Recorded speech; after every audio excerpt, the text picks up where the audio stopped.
पोळ्या टाकू का ग मम्मी? नाही ना, भरपूर कामं पडले आहेत. टोमॅटो बांधायचे आहे, टोमॅटोला फुल कळी लागली. हो का? शेतातले कामं नाही संपत ताई. माझा पण कापूस खूप फुटला आता आणि मी 2-3 दिवस गावाला गेली होती. आमच्या इथं कसं आहे, खूप लांब लांब नातेवाईक आहे आमचे. त्याच्यामुळं म्हणजे उद्याचं लग्न, तसं मग मी आज गेली होती आणि लग्न झाल्यावर पण मला 1 दिवस थांबावं लागलं.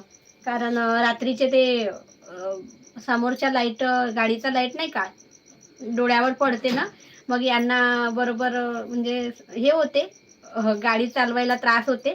त्याच्यामुळे 1 दिवस पुन्हा थांबावं लागलं. म्हणजे 4-5 दिवस झाले शेतात नाही गेली आणि कापूस आता एवढा फुटला की माझ्याच्यानं एकटीच्यानं वेचणंच होणार नाही. आणि बाई सांगितलं तर बाया सगळ्याच आता कामीच आहे. प्रत्येकाचाच कापूस फुटू नये, त्याच्यामुळं मग आता आम्हाला थांबावंच लागतं थोडंसं. आणि लग्नातले कपडे पण खूप होते धुवायचे. म्हटलं आज घरी आहे तर सट करून घेते. अजून मग सट करायसाठी घरी